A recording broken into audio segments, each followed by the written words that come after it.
রাসূলুল্লাহর মোহাব্বত নিয়ে যেই ব্যক্তি দুরূদ শরীফ পড়েছে, আমার নবী বলে, ফেরেশতারা রে, তোরা তাকে প্রশ্ন করিস না, তাকে প্রশ্ন করিস না, আমি কে তাকে সেই প্রশ্ন করিও না, বরং আমি নবীকে বলে দাও সে কে। আমি নবী তাকে চিনি, প্রতিদিন সে আমার উপরে দুরূদ শরীফ পড়েছে। রাসূলুল্লাহ হাদিসে জিবরিলের মধ্যে বলে দিলেন, শোনো শোনো, কিয়ামতের আগে এমন অবস্থা হবে, আনতালিদাল আমাতু, যখন কোন দাসী জন্ম দিবে, রব্বাহা, তার প্রভুকে জন্ম দিবে। দাসী তার প্রভুকে জন্ম দিবে, বুঝলেন কিভাবে? একটা হয় দাসী, দাসীর পেটের মধ্যে প্রভু জন্মগ্রহণ করবে। আল্লাহর নবী এটা দ্বারা কি বুঝিয়েছে জানেন? কয় যেই সন্তানটা মার পেটের মধ্যে হবে, ওই সন্তানটা জন্মগ্রহণের পরে যখন বড় হবে, মা লালন পালন করে তাকে বড় করবে। ওই সন্তান তার মার সাথে এত খারাপ ব্যবহার করবে, একজন রাজা দাসীর সাথে যেইভাবে ব্যবহার করে, ছেলে তার মার সাথে, মাকে দাসীর সাথে যেইভাবে রাজা ব্যবহার করে, ওইভাবে মার সাথে যখন ছেলে আচরণ করবে, বুঝবে যে কিয়ামত দূরে নেই। ও আমার উম্মত, কিয়ামত দূরে নেই। ঘরের মধ্যে মাকে যদি তুই তাই করে কথা বলে, মাকে যদি ধমক দেওয়া হয়, মা যদি কোনো সন্তানকে ভয় করে, বর্তমানের মধ্যে অনেক মা তার সন্তানকে ভয় পায়। যখন ঘরের মধ্যে আসে, মা চুপ হয়ে যায়। সন্তান যদি শুনে মারতে আসবে, বকতে আসবে, মা থরথর করে সন্তানের ভয়ে কাঁপে। কয় যখন এই অবস্থা দেখবারে আমার উম্মত, বুঝতে পারবা কিয়ামত দূরে নাই, কিয়ামত কাছে চলে এসেছে। বলুন নাউজুবিল্লাহ। মদিনাতুত তৈয়বার সবজে গুম্বদের নিচে আমাদের নবীজি আরাম ফরমা আছেন। বলুন না সুবহানাল্লাহ। সবজে গুম্বদের নিচে, সেই কারণে সবজে গুম্বদের সাথে আমাদের প্রাণের সম্পর্ক, আমাদের রূহের সম্পর্ক। সেই কালাম অনুসারে আমার এই ভাইয়ের মতো অনেকে টুপি পরে সবুজ গুম্বজের দিকে ইশারা করে, রসুল খুদা সাল্লাল্লাহু আলাইহি ওয়াসাল্লামের প্রেম ভালোবাসার প্রকাশ করে। বলুন না সুবহানাল্লাহ। সেই নবীজিকে যারা দুরূদ শরীফ পড়ে, তাদের কাছে রাসূলুল্লাহর পঠিত দুরূদ শরীফটা তাদের কাছ থেকে আমার নবীর দরবারের মধ্যে পৌঁছে যায়। কিন্তু এই পৌঁছাটা দুই রকমের হয়। দুরূদ শরীফ আল্লাহর নবীজির দরবারে পৌঁছতে মাধ্যম দুই রকম হয়। একটা হলো উনি মাহফিলে এসেছেন, আমার নবীর প্রতি ধ্যান ধারণা কিছুই নাই। ওই সভাপতি কি বলছে, নুরুল হক ফাউন্ডেশনের ছেলেরা কি করছে, মেজবান যারা খাচ্ছে তারা কিভাবে আওয়াজ করছে তা শুনছে, আর আপনাদের সামনে আমাদের সাথে মাহফিল আসার কারণে দুরূদ শরীফ পড়ছে। এই ব্যক্তির দুরূদ শরীফটা হচ্ছে মোহাব্বত বিহীন। এই দুরূদ শরীফটা রসুল খুদা সাল্লাল্লাহু আলাইহি ওয়াসাল্লামের কাছে যায় কিনা? যায়, তবে সেটা নিয়ে যায় সাইয়াহিন ফেরেশতারা।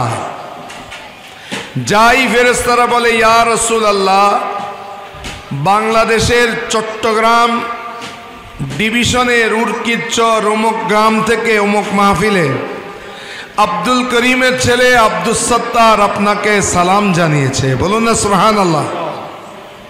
মিলাদুন নবীর মাহফিলের সবচেয়ে বড় ফজিলত হচ্ছে এটা। সেই জন্য সুন্নি আলেমরা আপনাদেরকে কষ্ট করে দুরূদ শরীফ পড়ায়।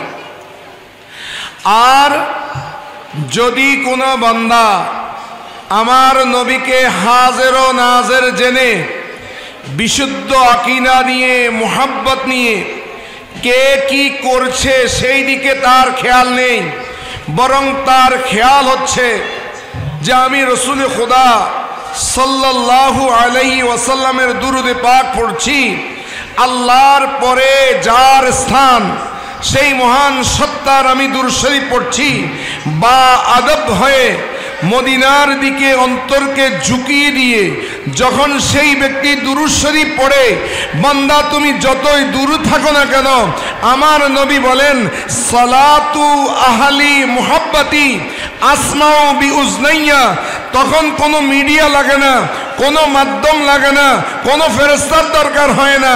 তুমি বাংলার জমিনে আছো, আমার নবী মদিনাতুত তৈয়্যিবার মধ্যে আছে, তোমার বাংলার জমিন থেকে যে দুরূদ শরীফ তুমি পড়তেছো, আমার নবী বলেন সেই দুরুদের আওয়াজ আমি আমার দুই কানে শুনি। বলুন না সুবহানাল্লাহ। তবে দুরুদটা কিসের হইতে হবে? মহব্বতের আওয়াজ। কিসের আওয়াজ?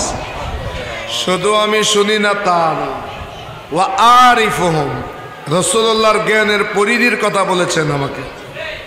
ওয়া আরিফুহুম, এবং আমি তাদেরকে চিনি, বি ইসমিহি ওয়া ইসমি আবিহি, তার কি নাম? তুমি বাংলার জমিনে বসে আমার দুরূদ শরীফ পড়ছো, আমার দুরূদ শরীফ পড়ছো, আমি নবীর জ্ঞান কত বড়, জ্ঞানের পরিধি কত বড়, আল্লাহ কত বড় ক্ষমতা আমাকে দিয়েছেন। তোমার নাম কি, তোমার বাপের নাম কি, তোমার জায়গা কোথায়, আমি নবী সব চিনি। বলুন না সুবহানাল্লাহ। সেই নবীর কাছে আপনি পরিচিত হতে চান না? একটু জোরে বলেন। আমরা দুনিয়ার মধ্যে যদি কোনো মুসিবতের মধ্যে পড়ে যাই, আপনাকে পুলিশে ধরেছে, যদি সেই পুলিশকে বলেন যে আমাকে ডক্টর ইউনূস সাহেবের চিনে, ক্ষমতাসীন অমুকে আমাকে চিনে, পুলিশকে বলছেন, পুলিশ আপনাকে ছেড়ে দিবে কিনা?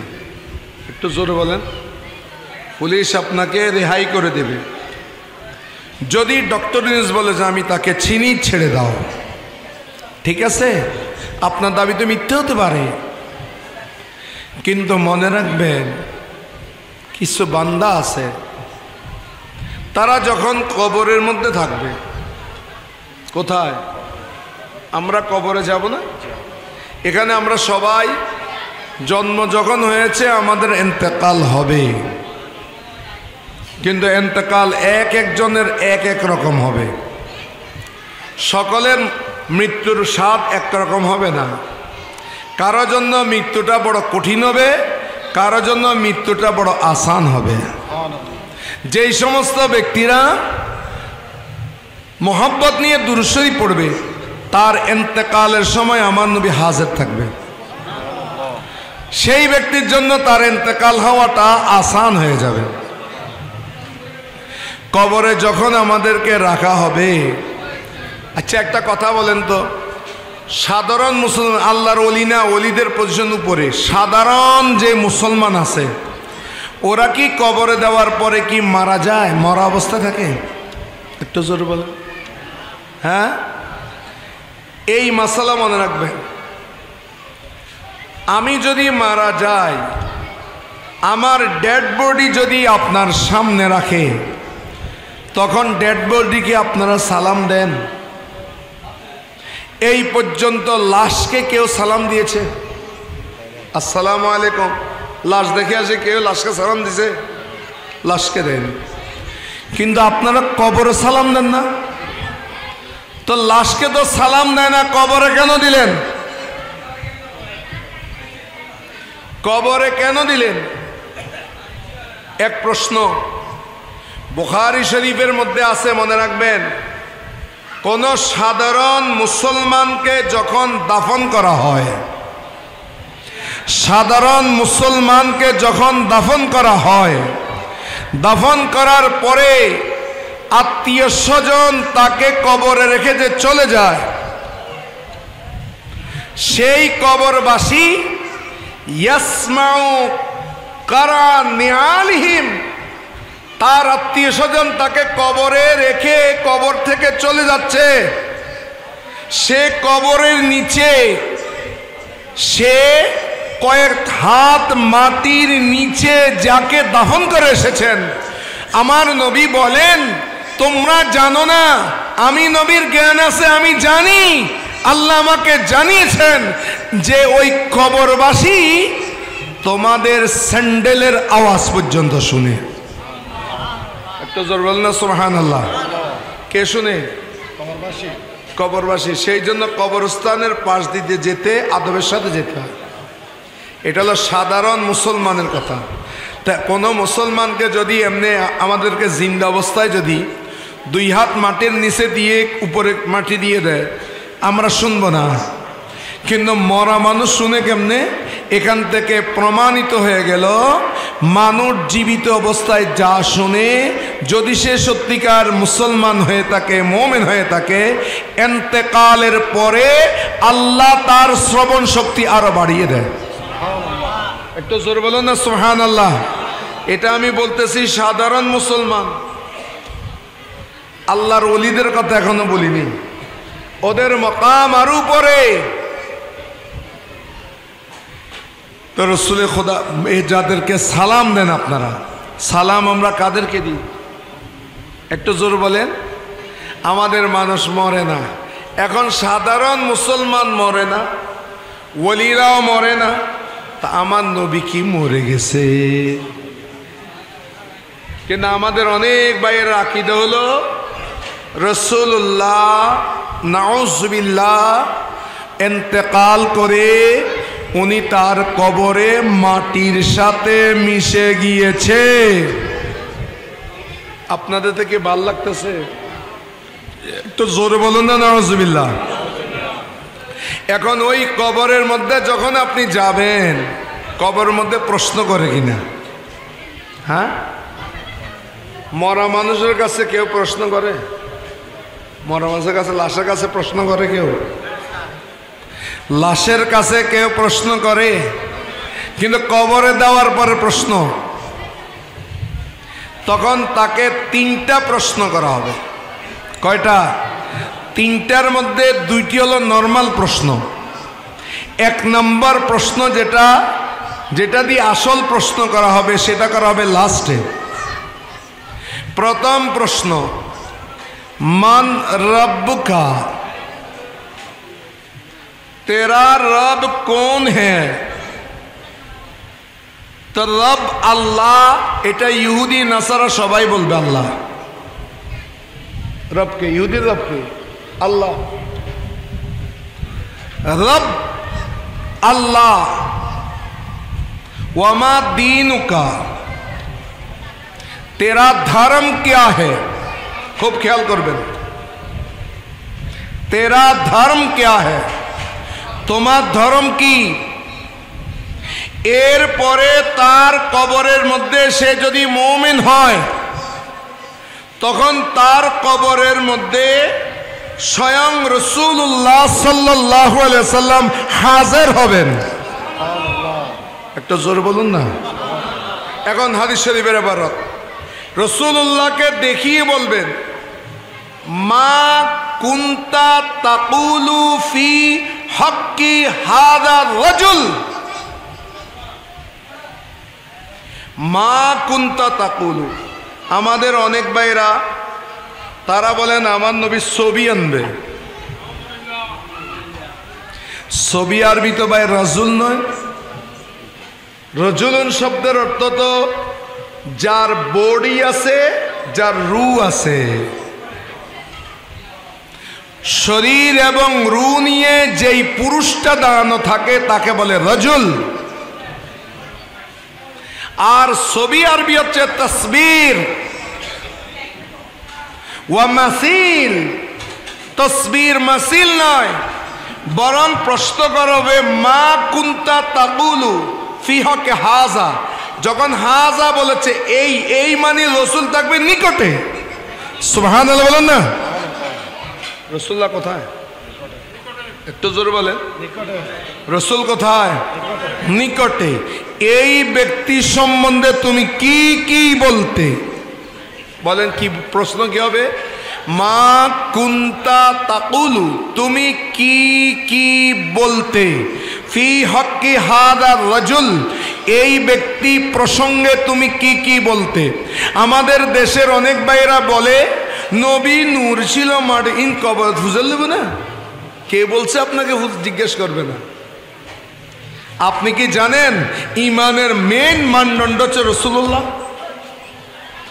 আপনি কি রাসূলুল্লাহকে দুনিয়ার মধ্যে কি আমাদের মধ্যে মুফাসসিরে কোরআন বের হয়েছে, এখন নিজেকে মুফাসসিরে কোরআন দাবি করে, নিজেকে মুফতি দাবি করে, নিজের নামের আগে ডক্টর লেখে, নিজের নামের পরে এমফিল গবেষক লেখে, কিন্তু আফসোস যখন তাকে প্রশ্ন করা হয় আমার নবী কেমন, তখন সে একেবারে স্পষ্টভাবে বলে দেয় নবী একজন মূর্খ নবী। একটু জোরে বলুন না, এ আমার সাবজেক্ট, এটা মুফাসসিরে বলছেনি। নবী কিছু জানে না, উনি লিখতে জানেন না, উনি পড়তে জানেন না। আমি এটাই আজকে সাব্যস্ত করব। সেই নবীজিকে কবরে রেখে আপনাকে জিজ্ঞেস করা হবে, তখন আপনি সামনে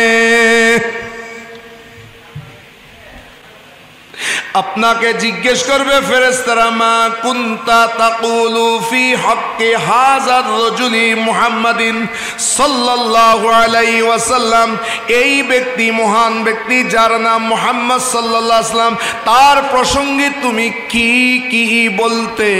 এই অবস্থার মধ্যে কিছু বান্দা দেখে নবীকে চিনে যাবে, আমার নবীকে সালাম দিবে, কিন্তু ওই বান্দা এই মিলাদুন নবীর মাহফিলের মতো বিভিন্ন মাহফিলের মধ্যে প্রেম নিয়ে ভক্তি নিয়ে মাহফিলে মসজিদে গভীর রজনীতে উঠে রাসূলুল্লাহর মোহাব্বত নিয়ে যেই ব্যক্তি দুরূদ শরীফ পড়েছে, আমার নবী বলে ফেরেশতারা রে তোরা তাকে প্রশ্ন করিস না, তাকে প্রশ্ন করিস না, আমি কে তাকে সেই প্রশ্ন করিও না, বরং আমি নবীকে বলে দাও সে কে, আমি নবী তাকে চিনি, প্রতিদিন সে আমার উপরে দুরূদ শরীফ পড়েছে।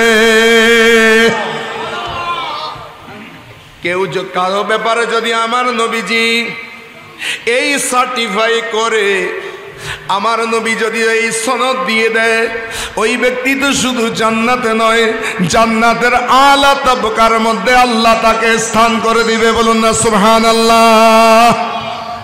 তা আমার নবীর কাছে কেমনে যাবেন? একটা মাধ্যম আছে, সেটা হচ্ছে দুরূদ শরীফ। সেটা কি? একটু জোরে বলনা, সেটা কি? আপনার দুরূদ শরীফ আমার নবী শুনে কিনা, আমার নবী জানে কিনা? আপনার নবীর দুরূদ শরীফটা যে আপনি পড়ছেন সেটা আমার নবী জানে, এটাও তো আমার নবীর বড় একটা ইলম। বলুন না সুবহানাল্লাহ। আল্লাহুম্মা সাল্লি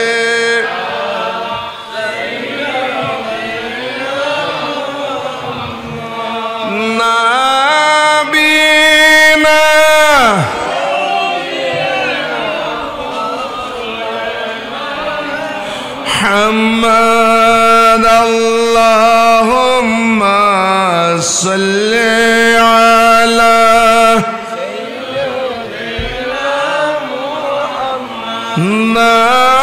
نبينا شافعنا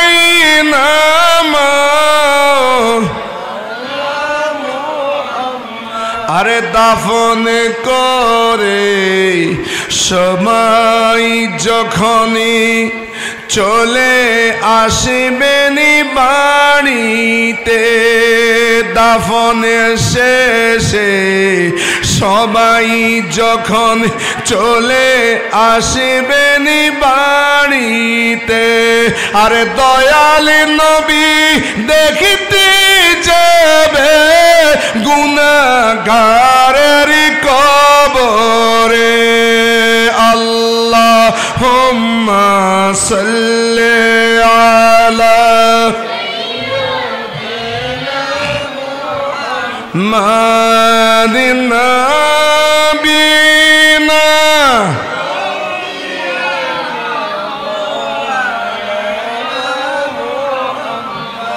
এবার আপনাদেরকে বলি, আমার নবীর জ্ঞানের কথা বলি। নবী হচ্ছেন আলিমু মা কানা ওয়ামা ইয়াকুন। আমি এখন যে অবস্থায় আছি এটা হলো বর্তমান। কিছুক্ষণ আগে আমি আজকের সভাপতি শাহজাদা হুজুরের সাথে একসাথে আমরা খানা খেয়েছি, এটা হলো অতীত। মাহফিল শেষে ইনশাল্লাহ আল্লাহ যদি হায়াত রাখে আমি এখান থেকে আমার বাসার উদ্দেশ্যে রওনা করব, এটা হলো ভবিষ্যৎ। তাহলে কাল কয় প্রকার? তিন প্রকার। আমার নবীজির আল্লাহ জ্ঞান কি দিয়েছে? আলিমু মা কানা, যা কিছু অতীতে ছিল সেটা আমার নবী জানেন। সুবহানাল্লাহ বলেন না? যা কিছু ছিল। ওয়ামা ইয়াকুনু, যা কিছু সামনে হবে সেটাও আমার নবী জানেন। সুবহানাল্লাহ বলেন না? সেটাও আমার নবী, যা কিছু আগে ছিল, নবীজির আগে যা ছিল, আল্লাহ যেদিন থেকে সময় বানিয়েছেন, সময় এটা আল্লাহর সৃষ্টি, যেদিন থেকে আল্লাহ সময়কে বানিয়েছেন সেদিন থেকে রাসূলুল্লাহ পর্যন্ত আগে যা ছিল সব আমার নবী জানেন। ওয়ামা ইয়াকুনু, আর যা ভবিষ্যতে যা যা হবে সেটাও আমার নবী জানেন। বলুন না সুবহানাল্লাহ। এখন আমি আপনাদের কাছে সুবহানাল্লাহ বললাম, ইত্যাদি বললাম, কিন্তু দলিল যদি না দিই মনে তো মানবে না। দলিল লাগবে না? দলিল লাগবে। আমি দলিল তো কঠিনটা দিতে পারবো না, যেটা আপনারা বুঝবেন সেটা দিতে হবে, যেটা আপনারা বুঝবেন সেটা আপনাকে দিতে হবে। এখন আমি আপনাদেরকে দেখাই, এই যে ব্যানার, ব্যানারে সবজে গুম্বদের সাথে একটা কালো রঙের ঘর নাই? হ্যাঁ হ্যাঁ, এই ঘরটাকে কি বলে? কাবা। খানায় কাবা মানে খানা মানে ঘর আর কি। খানা মানে বাতখান ন, খানা মানে বালা খানা, খানা মানে ঘর, খানায় কাবা মানে কাবার ঘর, কাবা ঘর। এই কাবা ঘর যেই নগরীতে আছে তার নাম কি? একটু জোরে বলেন। মক্কা। কিন্তু মক্কার আগের নাম কি? মক্কার আগের নাম হচ্ছে ভাক্কা। মক্কার পূর্ব নাম কি? বাক্কা। যেমন আমাদের রাজধানী হচ্ছে ঢাকা, ঢাকার আগের নাম ছিল ঢাক্কা, ঢাক্কার আগে ছিল জাহাঙ্গীরনগর। চট্টগ্রামের নাম, এই চট্টগ্রামের নাম ছিল ইসলামাবাদ। কি ছিল? ইসলামাবাদ। এটা হলো ইসলামাবাদ, কত সুন্দর নাম। আর আল্লাহর ওলিদের অনেক মাজারাতে চট্টগ্রামে আছে, সেই জন্য মুহাক্কিক আলেমদের ভাষায় চট্টগ্রামের নাম হচ্ছে মদিনাতুল আউলিয়া, ওলিদের শহর। সুবহানাল্লাহ বলেন না? চট্টগ্রামের মানুষ এত সুন্দর স্বাচ্ছন্দ্যে যে চলেন, এগুলো আল্লাহর ওলিদের দোয়ার উসিলা চলতেছেন। সুবহানাল্লাহ বলেন না? নাহলে অন্যান্য ডিস্ট্রিক্টের মানুষ আপনাদের মতো এত অলস না।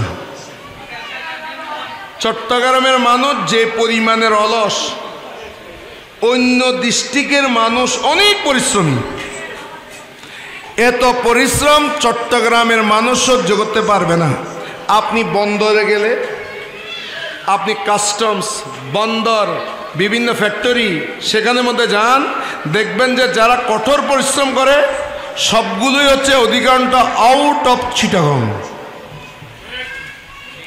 চিটাঙ্গা মানুষ কি বাস সকালবেলা ঘুম থেকে উঠে ওই নান রুটি আনিলব, আর রুটি কত আরাম, নুঙ্গি তোলা দিয়ে হাঁটে, কাজ কাম কেমন নাই, ঘর ভাড়া খায়। আর মিলাদুন্নবীর ফাতেহা চলতেছে, আবার বরফিস সাহেবের ফাতেহা চলতেছে, গৌসে পাকের ফাতেহা, গরিব নওয়াজের ফাতেহা, হযরত কেবলার ফাতেহা, ফাতেহা চলতেছে, গরুর গোস্ত চলতেছে। গোটা বাংলাদেশে যত গরুর গোস্ত খায় তার চাইতে বেশি খায় চিটাঙ্গে। চিটাঙ্গের বাইরে এখনো গরুর গোস্তের দাম আছে 700 টাকা, কিন্তু চট্টগ্রামে 1000 টাকা। তো চিটিংয়ে মানুষ চাইছে না, কামও কম কিন্তু খানাও স্পেশাল। এ বান্দা, কাম নগরী খানা স্পেশাল কেন? আমার বাপ গরিব, আমাকে কষ্ট করতে হয়, আর তার বাপ পয়সাওয়ালা, তাকে কম কষ্ট করতে হয়। এই চট্টগ্রামবাসী তোকে পয়সাওয়ালা বানাইছে কে? আরে তোকে তো আল্লাহর ওলিরা দোয়া করে পজিশনে দিয়ে দিয়েছে। ওলিদের দোয়া চলতেছ, সেই জন্য চট্টগ্রামকে বলা হয় মদিনাতুল আউলিয়া। কি বলা হয়? মদিনাতুল আউলিয়া। এই চট্টগ্রামের আগের নাম ছিল আলেমদের ভাষায় মদিনাতুল আউলিয়া, আর ইতিহাসের ভাষায় ইসলামাবাদ। আর ঢাকার পূর্ব নাম ছিল ঢাক্কা, DUCC এর ঢাক্কা। আর মক্কার পূর্ব নাম ছিল বাক্কা। মন থাকবে? তো মক্কার পূর্ব নাম কি বাক্কা ছিল? এটা কোত্থেকে আনলাম? এটা কোরআন শরীফ থেকে আনলাম। বিসমিল্লাহির রহমানির রহিম। ইন্না আউওয়ালা বাইতিন উদিআ লিন-নাসি লাল্লাযী বিবাক্কা লাল্লাযী ইন্না আউওয়ালা বাইতিন উদিআ লিন-নাসি লাল্লাযী বিবাক্কা। সর্বপ্রথম ঘর, যেই ঘরটা আল্লাহ রাব্বুল আলামিন ফেরেশতার মাধ্যমে মানুষের ইবাদতের জন্য, মানুষের উপকারের জন্য যেটা সৃষ্টি করেছেন, সেটা হচ্ছে বাক্কায়। কোথায়? বাক্কা। একটু খেয়াল করবেন। এখন বাক্কা মানে কি? বাক্কা শব্দের অর্থ কি? বাক্কা শব্দের অর্থ ঘাড় মটকিয়ে দেওয়া। বাক্কার অর্থ কি? সিডাঙ্গার মধ্যে বোধফুয়ার নাম বাক্কাইয়ে নাম আছে, বাক্কাইয়ে। বাক্কা মানে ঘাড় মটকিয়ে দেওয়া। কিছু কিছু জায়গা আছে সেখানে ফাইজলামি চলে না। খানে কাবা, মসজিদে নববী, মসজিদে আকসা, আল্লাহর ঘর, মসজিদ, আল্লাহর ওলিদের মাজার, হক্কানি রব্বানি, এখানে মস্কারি চলে না রে ভাই। মসজিদে যারা যায় কথা বলে তো ইমাম মুয়াজ্জিনের ডরে কিছু বলে না, চাকরি চলে যাবে, আপনি সভাপতি, বেয়াদবি করছেন মসজিদে, আসি দেখবেন যে ঘরের মধ্যে কিয়ামত লাগছে। বেয়াদবিটা হয়ে গেছে মসজিদে। এটাও ইমাম মুয়াজ্জিন আপনাকে বলতে পারছে না, কিন্তু কিয়ামত ঘরের মধ্যে হবে, বউ আর বিছানায় চলে যাবে। ওই বেয়াদবি হয়ে গেছে মসজিদে। কিন্তু এ মক্কাকে ভাক্কা কেন বলে? তাই এই মক্কার দিকে কেউ যদি খারাপ উদ্দেশ্যে আসে, আল্লাহ রাব্বুল আলামিন তার ঘাড়কে ভেঙে দেন। এই মক্কা শরীফে কেউ যদি খারাপ উদ্দেশ্যে যায়, এই পর্যন্ত কেউ মক্কা শরীফে খারাপ উদ্দেশ্যে যায় বাঁচতে পারেনি, কারণ এটার নাম বাক্কা। যেমন আল্লাহ রাব্বুল আলামিন আব্রাহা বাদশাকে কাসফিন মাকুল করে দিয়েছেন। বিশাল হাতি, বড় বড় হাতি, পাহাড় সম হাতি আব্রাহা বাদশা নিয়ে গেছে। কোরআন বলে, আলাম তারা কাইফা ফাআলা রাব্বুকা বিআসহাবিল ফিল। আসহাবে ফিলের সাথে আব্রাহা বাদশাহ, দুইটি দেশের উনি বাদশা ছিলেন। মুলকে হাবশা, ইয়ামানের বাদশা ছিলেন এ হাবশা খ্রিস্টান। তার উদ্দেশ্য ছিল খানায়ে কাবাকে ভেঙ্গে তার বানানো ইয়ামানের মধ্যে, সানার মধ্যে একটা গির্জা বানিয়েছে, গির্জার মধ্যে যেন মানুষে যাই ইবাদত করে। তখন রাসূলুল্লাহর দাদা ছিলেন মুতাওয়াল্লি। দাদা কি ছিলেন? মুতাওয়াল্লি। উনি গেট ছেড়ে দিয়েছেন, বললেন আমার 200 ওট আমাকে দিয়ে দাও। আর আল্লাহর কাছে গায়ে বললেন, আল্লাহ, এত বড় বাদশার বিরুদ্ধে নাড়া আমাদের দ্বারা সম্ভব নয়। আল্লাহ, তোমার কাছে প্রার্থনা করছি, তুমি তোমার ঘরকে রক্ষা করো। একটা জোরে বলুন না, তুমি তোমার ঘরকে রক্ষা করো। তখন আল্লাহ রাব্বুল আলামিন ঝাঁকে ঝাঁকে পাখি প্রেরণ করলেন। কি প্রেরণ করলেন? একটু জোরে বলেন। পাখি। এটাকে কি পাখি বলে? একটু জোরে বলেন। এটা সম্পূর্ণ ভুল কথা। আবাবিল শব্দ অর্থ পাখি নয়, আবাবিল অর্থ হচ্ছে পাখির ঝাঁক।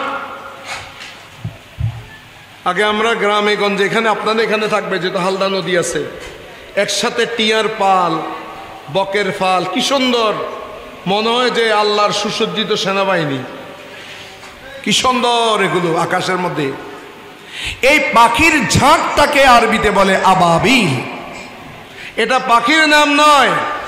আবার আরেকটা কথা মনে রাখবেন, আমাদের মধ্যে অনেক বন্ড পাখি একটার ছবিরই ফেসবুকের মধ্যে লিখে দেয়, দেখুন এটা একটা আবাবিল পাখি, হঠাৎ দেখা গেছে, আর দেখা মিলবে না, তার মানে আপনি তার এটা দেখবেন। কতগুলো ভিউজ ব্যবসা আছে। আবাবিল পাখি এটা কি? এটা হলো আল্লাহ তৈরি আর এমনভাবে পাখি, যেই পাখি এসেছে সমুদ্রের দিক থেকে, যার দুইটি পা ছিল একবারে হিংস্র থাবার মতো, আবার ঠোঁট ছিল, ঠোঁটে একটা, দুই পায়ে দুটি, চনার বিচির মতো সেটা। এখান থেকে অ্যাটম বোম, এ তিনোটা এসে তিন মুখে তিনটা ছেড়ে দিয়েছে। যেই শত্রু গায়ে পড়েছে মাথা দিয়ে পড়ে, তার ভিতরে ভেদ করে, তারপরে তার নিচে হচ্ছে হাতি, হাতি ভেদ করে নিচে পড়ে সেটা বাস্ট হয়ে গেছে। কিন্তু চমৎকার বিষয় হচ্ছে ওই পাথর, যেই পাথর বাকি নিক্ষেপ করেছে, ওই পাথরের মধ্যে যেই ব্যক্তি নিহত হয়েছে সেই ব্যক্তির নাম লেখা ছিল। সুবহানাল্লাহ বলেন না। এক পাখিতে কয়টা? তিনটা। ওই পাখিরা আসহাবে ফিলকে কেমন বলল? ফাজআলাহুম কাআসফিম মাকুল। গাছের পাতা চাবানের পরে, আমরা ফান খাই না, ফান নহয় নে, ফান চাবানের পরে ফানের কি অবস্থা হয়? তাই ফানের যে অবস্থা হয়েছে, পল্লবের চারাকে চাবানোর পরে যেইভাবে করে, আপনারা এদিকে তাকান, ওদিকে না, ওদিকে একটা মেহমান আসছে আর কি, এদিকে তাকান, মেহমান দেখেননি আপনারা, এদিকে তাকান। চাবানের পরে যে অবস্থা হয় ঠিক সেই অবস্থা করে দিয়েছে। এই ঘটনাটা কখন ঘটেছিল? এ আমার উদ্দেশ্য যেটা, রসুল অতীতের জ্ঞান কিভাবে জানেন? রসুল্লাহর জ্ঞানের পরিধি দিছে না সাবজেক্ট। আব্রাহা বাদশার ঘটনাটা ঘটেছিল কখন? এটা কি রসুল্লাহ তখন পৃথিবীতে ছিলেন নাকি ছিলেন না?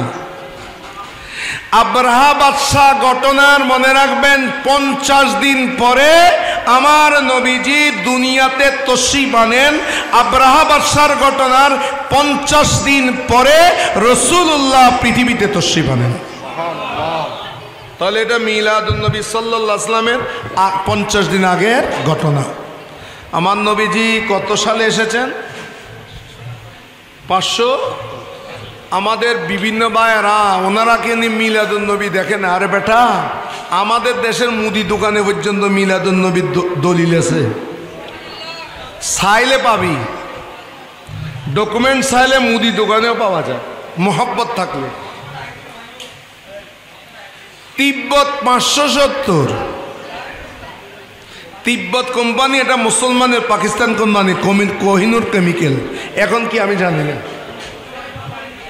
এরা মিলাদুন নবী পালন করছে, সেই জন্য মিলাদুন নবীর সংঘাতী সাবানের নাম দিছে তিব্বত 570। কেন 570 দিয়েছে তাদেরকে জিজ্ঞেস করবেন। এরা আমার নবীজির শানটাকে জাহের করে দিয়েছে, যার কারণে তিব্বত কোম্পানি কত আগের ওই মিলাদুন নবীর উসিলায় এখনো বাজারে টিকে আছে। আপনাদের মিলাদুন নবীর বয়স কত? এই ফ্যামিলিকে জিজ্ঞেস করেন, হাজী নুরুল হক মেম্বার ফাউন্ডেশনের, ওদের মিলাদুন নবী সাল্লাল্লাহু আলাইহি সাল্লামের বয়স আজ কত বছর? ওদেরকে জিজ্ঞেস করুন মিলাদুন নবী পালনে এদের কি অভাব হয়েছে নাকি আল্লাহ তাদেরকে উন্নতি দান করেছে? এটাই তো মিলাদুন নবী সাল্লাল্লাহু আলাইহি সাল্লাম জ্বলন্ত রাসূলুল্লাহর মুজিজা। যে ব্যক্তি মিলাদুন নবী করবে এই ব্যক্তি কোনোদিন ফকির হবে না। যেই বাড়ির মধ্যে মিলাদুন নবী হয় ওই বাড়ির মধ্যে বড় ধরনের কোনো গজব হবে না, এগুলা গ্যারান্টি করা। আমার নবীজির মিলাদুন নবীর 50 দিন আগে আব্রাহা বাদশার ঘটনাটা ঘটে গেল। এখন আমার দুই পাশে 3 জন আলেম আছেন। হুজুর আমাদের 3-4 বছর সিনিয়র, জামিয়া থেকে ফারেগ তাহসিল। এখন আল্লাহ কোরআনে কারীমের মধ্যে এভাবে বলছেন, নবীজি আসার কতদিন আগে? একটু জোরে বলেন। আমি এখান থেকে ওয়াজ করবো, কিছু শিখবেন ভাইয়ারা, কিছু নিবেন। হই হুল্লা করে লাভ কি? আমাকে এনেছেন কিছু বলার জন্য, আমার গুরুত্বপূর্ণ সময়টা ব্যয় করে আপনাদের এখানে দেওয়া হয়েছে। রাসূলুল্লাহ এখনো পৃথিবীতে আসে নেই, তার 50 দিন আগের ঘটনা। আপনার জন্মের আগে কি হয়েছে সেটা কি আপনি জানেন? আপনি দেখেননি। আমার তো তখন জন্মই হয়নি, আমি দেখছি কেমনে। একজন ব্যক্তির যদি 1972 সালে জন্ম হয়, তাকে যদি বলেন আপনি কি মুক্তিযুদ্ধ দেখেননি, আমার তো জন্মই হয়নি। আমার কি হয়নি? এখন না আলাদা আলাদা মুক্তিযুদ্ধ আছে, গোরা গোরা মুক্তিযুদ্ধ আছে। তার বয়স যুক্ত করে দেখা যায় সে 1971 আর 10 বছর পরে তার জন্ম, সে কি নাকি মুক্তিযোদ্ধা। আল্লাহ রাব্বুল আলামিন আমার নবীকে পাঠালেন আব্রাহা বাদশার ঘটনার 50 দিন পর। কিন্তু কোরআনে কারীম একটু খুলে দেখুন, আল্লাহ রাব্বুল আলামিন আমার নবীকে উদ্দেশ্য করে বলছেন সূরা ফিলের প্রথম আয়াতের মধ্যে, আলাম তারা কাইফা ফাআলা রাব্বুকা বিআসহাবিল ফিল। ও নবী, আলাম তারা, আপনি কি দেখেননি? সুবহানাল্লাহ বলুন না। क्या आपने नहीं देखा? আপনি কি দেখেননি? কাইফা ফাআলা রাব্বুকা বিআসহাবিল ফিল, আপনার প্রভু আসহাবে ফিলের সাথে কোন অবস্থা করেছে? আমার নবীর এখনো মিলাদ শরীফ হয়নি, আর আল্লাহ বলতেছেন আলাম তারা, আপনি কি দেখেননি? রাসূল এখনো আসেনি, রাসূল আসার আগে মা খানা যেটা হয়ে গেছে সেটার ব্যাপারে আল্লাহ বলতেছেন আলাম তারা, আপনি কি দেখেননি? অর্থাৎ আপনি অবশ্যই দেখেছেন।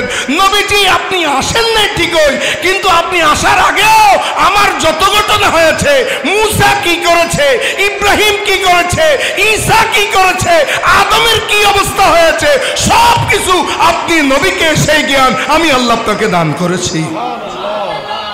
সুবহানাল্লাহ বলেন না। সেই জ্ঞান কে জানেন? আমার নবীজি জানেন। তো যিনি জানেন উনি মূর্খ? একটু জোরে বলেন। এখন আসেন, এটা অতীতে জানেন, ভবিষ্যৎ জানেন?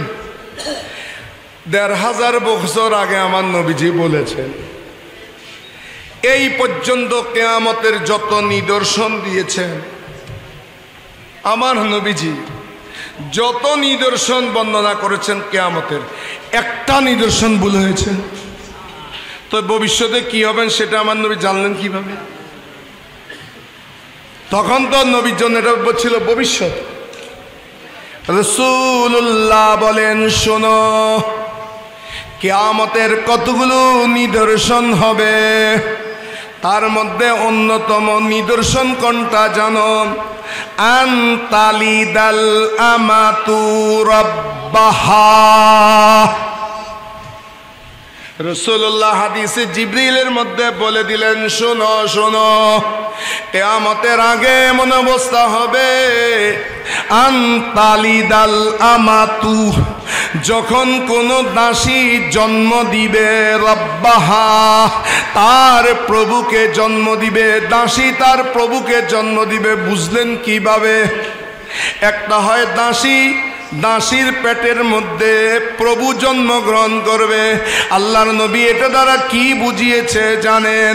কয় যেই সন্তানটা মার পেটের মধ্যে হবে, ওই সন্তানটা জন্মগ্রহণের পরে যখন বড় হবে, মা লালন পালন করে তাকে বড় করবে।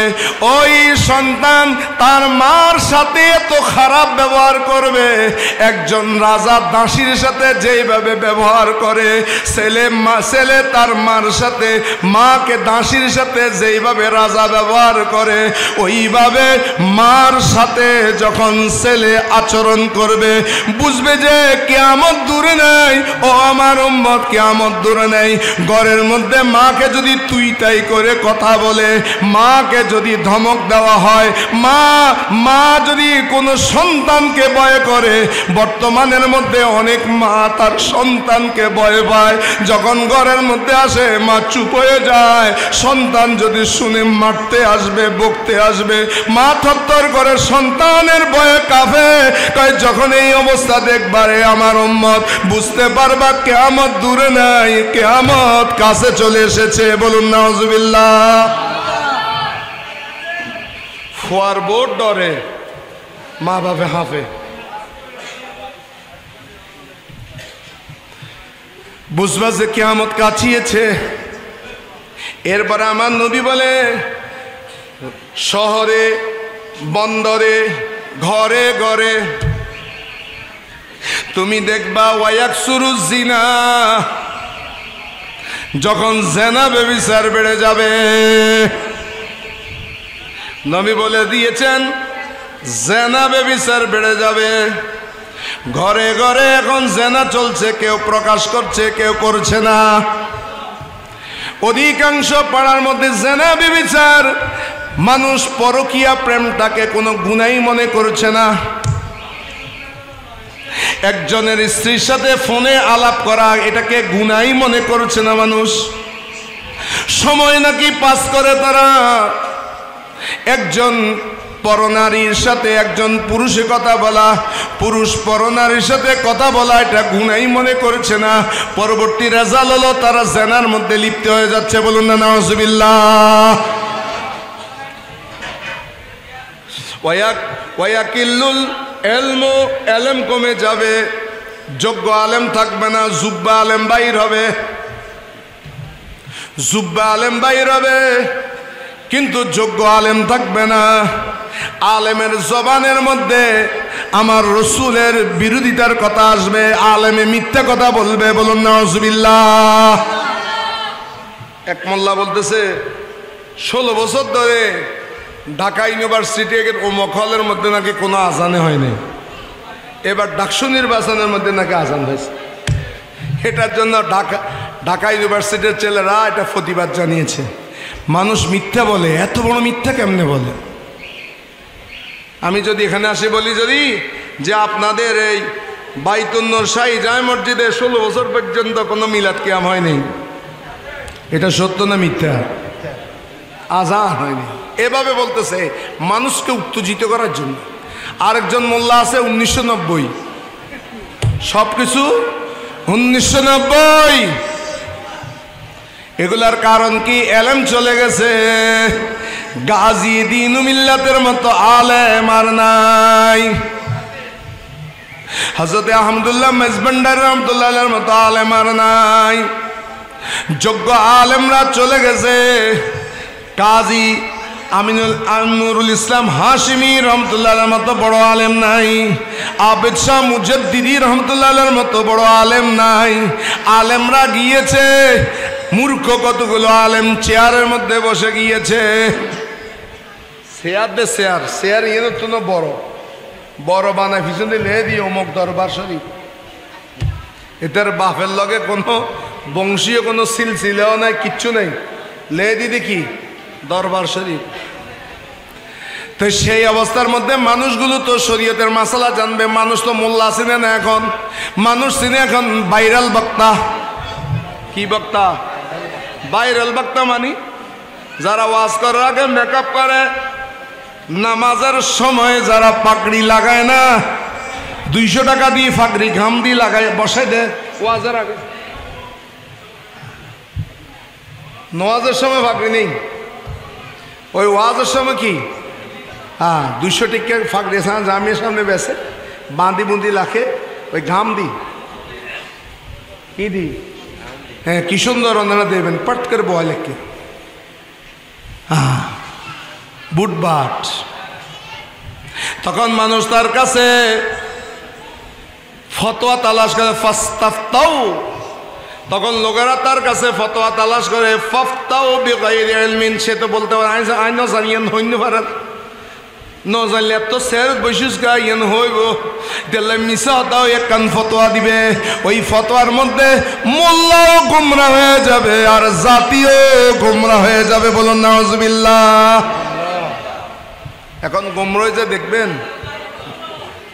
নামাজ পড়তেছে,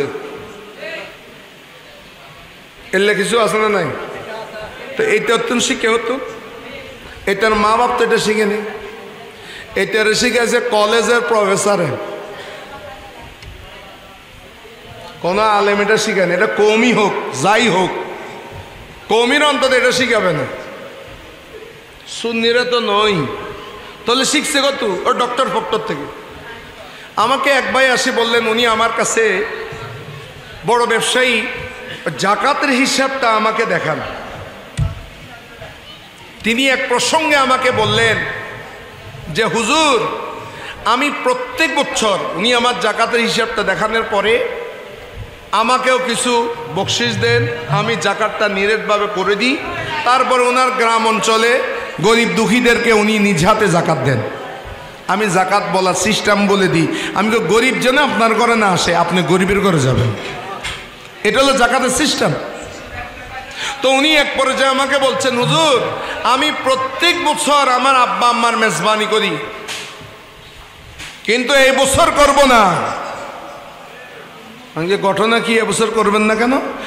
মেজবানি করলে এটা নাকি মা বাপের কবরের মধ্যে আযাবের কারণ হয়। এখন আমি তো বুঝে গেছি, আমি কি আপনাকে এই জিনিসটা বুঝাইছে কে? কয় আমাকে এই জিনিসটা আমার মেয়ে বুঝিয়েছে। আপনার মেয়ে কোথায় পড়ে? চট্টগ্রাম কলেজে। কোন ডিপার্টমেন্ট? English department. তো তাকে বলেছে কে? তার ইংরেজি টিচারে। ইংরেজি টিচার যদি ধর্মীয় কথা বলে আর হুজুর যদি ইংরেজি কথা বলে, বুঝবেন যে ডাল মে কুছ কালা হ্যায়, ডাল মে কুছ কালা। তোমাকে ইংরেজি পড়ানোর জন্য রাখছে নাকি ফতোয়া দেওয়ার জন্য রাখছে? তা আমি তাকে বললাম, ভাই আমি আপনাকে কিছুই বলবো না, শুধু এতটুকু শোনেন। বুখারী শরীফের মধ্যে একটা ঘটনা আছে, এটা তো আপনারা জানেন। কোনটা? আমি তো বাংলা বুখারী পড়ছি। আপনি কি এটা পড়েন নাই যে একজন দেহ ব্যবসায়ী নারী রাতের বেলায় দেহ ব্যবসা করে, ভোরের দিকে আসছে আর কূপের পাশের মধ্যে একটা কুকুর তৃষ্ণার্ত অবস্থায় আছে। সে দেহ ব্যবসায়ী, যেটা চট্টগ্রাম ভাষায় আমরা বেশ্যা বলি, খারাপ নারী, আমাদের চোখে কবিরা গুনাহগার, জেনায় লিপ্ত হয় এমন নারী, একটা কুকুর, নাফাক কুকুর, সে মারা যাচ্ছে। সেই অবস্থার মধ্যে সে তার কুকুরের পাশে গেল, সেখানে ওড়নার সাথে তার ঘুঙ্গুর বেঁধে ভিজিয়ে, পানিতে ভিজিয়ে চিবিয়ে চিবিয়ে কুকুরকে খাওয়ানোর পরে কুকুরটা যখন বেঁচে গেল, আল্লাহ তার জীবনের সমস্ত গুনাহ মাফ করে দিয়েছে। এটা পাইছেন? হ্যাঁ, এটা তো আমি পেয়েছি, এটা তো মশুর ঘটনা। তো এটার সাথে কি? আপনি যে মেজবানি খাওয়াচ্ছেন, এরা কুকুর না তো, এরা তো আশরাফুল মখলুকাত।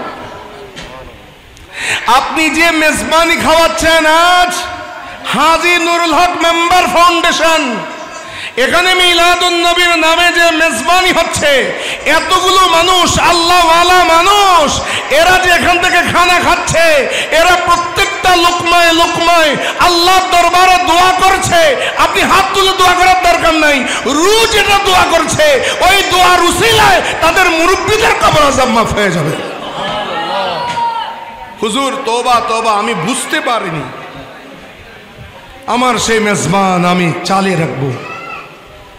এই সমস্ত ফতোয়া দিয়ে জাতিকে নষ্ট করে দিচ্ছে, এটা কিয়ামতের নমুনা। এগুলো আমার নবী বলে গেছেন, এগুলা কি একটাও মিথ্যা হয়েছে? বলেন, একটাও মিথ্যা হচ্ছে? এটা তো ভবিষ্যতের জ্ঞান, এটা ভবিষ্যতের জ্ঞান। এই জ্ঞানটা আল্লাহ রাব্বুল আলামিন আমার নবীকে অতীতের জ্ঞানও দিয়েছেন, বর্তমানের জ্ঞানও আমার নবীকে দান করেছেন, ভবিষ্যতের জ্ঞানও দান করেছেন। এখন আসেন, আমাদের কেউ যদি আমাকে বলে, হুজুর আপনি জামিয়ার মুহাদ্দিস, আপনার এই ছাত্রটা কিচ্ছু জানে না, আপনার এই ছাত্রটা একেবারে ডামিস, কিছুই জানে না, কাকে বলতেছে? বলেন না, একটু জোরে বলেন। এটা আমাকে বলতেছে, আপনার ছেলে, আপনার ছাত্র একেবারে ডামিস, কিছুই জানে না, কন নিচে ভ দিতে পারে না, জামিয়ার ছেলেরা খুবই দুর্বল, কিছু জানে না, কিছু জানে না। এটা যদি বলে, এটা কি ছাত্রের বদনামি না উস্তাদের বদনামি? সব খেয়াল করবেন, এটা কি আসলে ছাত্রের বদনামি নাকি উস্তাদের বদনামি? এখন আমাকে কেউ বলল জামিয়ার ছেলেরা কিছু জানে না, লেখাপড়া হয় না, রেগুলার ক্লাস হয় না, আপনার ছাত্র কিছু জানে না, এটা কি সে প্রকৃতপক্ষে আমার ছাত্রকে গালি দিল নাকি আমি শিক্ষকের গালি হয়েছে? কার গাত করব? একটু জোর বলুন না। শিক্ষকের মানে আরম্ভ এড়ে মুন্সিপাড়া ইন্দি মানুষজ্ঞ আছে, মুরব্বী টাইপের, ফলে বেশি শতান্য হইলে কিচ্ছু না হয়, তো হতে এক কান হদে হদে ফোয়ার দোষ নাই।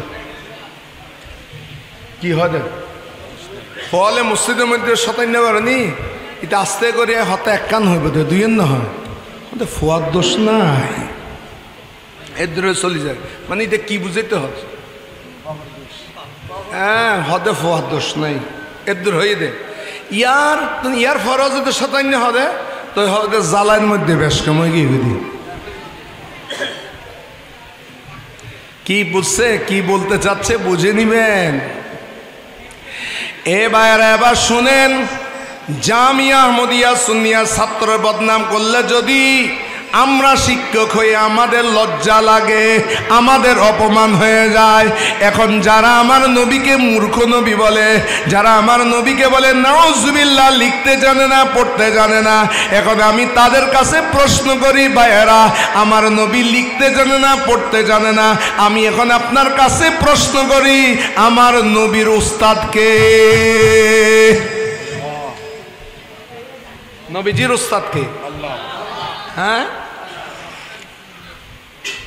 নবীজির উস্তাদ যিনি নবীকে পড়াইছেন, যিনি নবীকে পড়াইছেন, নবীকে পড়াইছেন, কে পড়াইছেন? আল্লাহ নবীকে পড়াইছেন। এবার যান সূরা নিসা শরীফ, আয়াত নাম্বার হচ্ছে 113।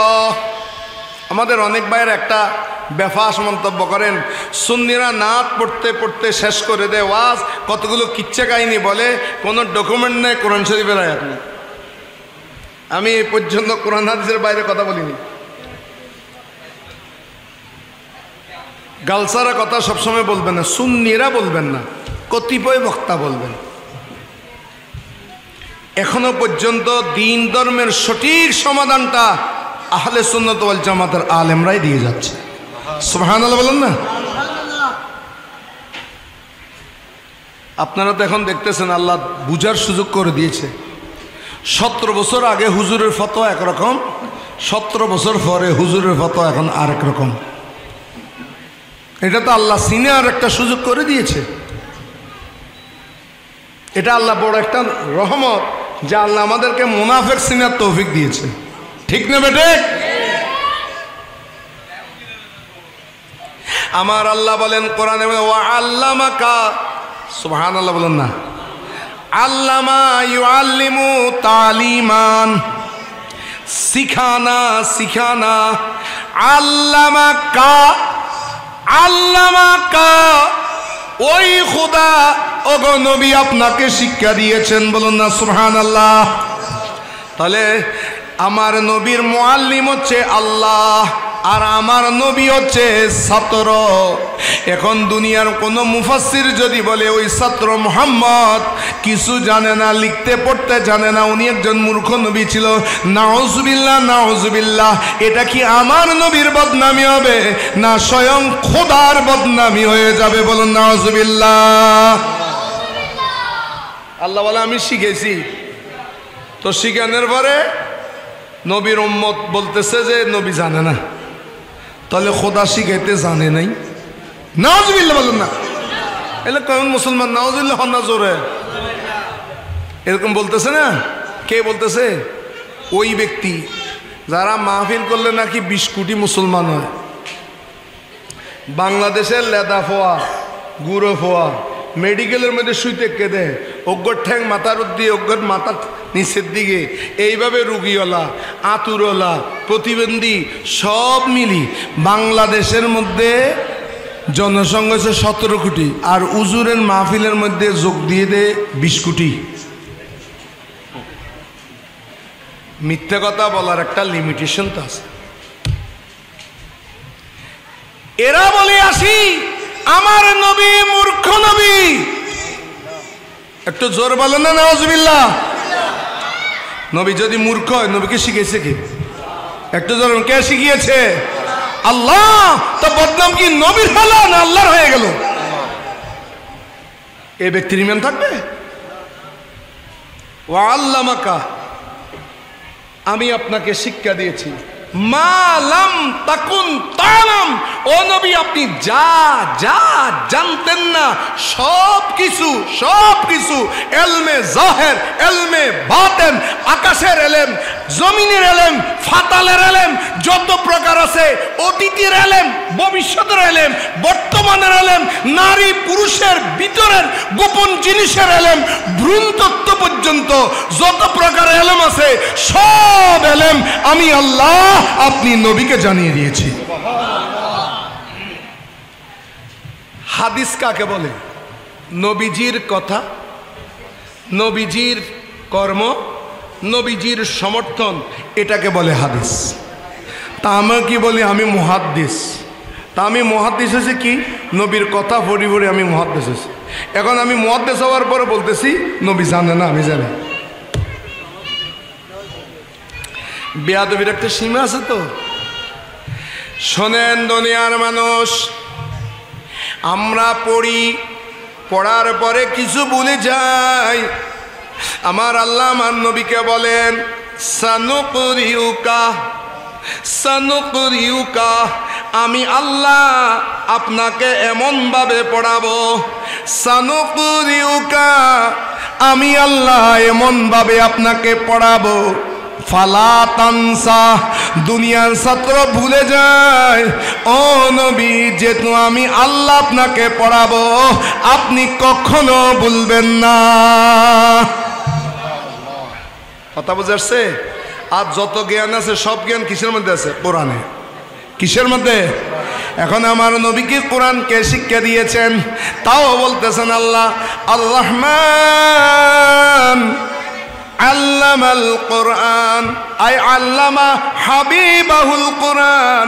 আল্লাহ রাব্বুল আলামিন পুরা কোরআনটা আমার নবীকে শিক্ষা দিয়েছেন। এখন আপনারা বলেন কোরআনে কোন জিনিস নেই?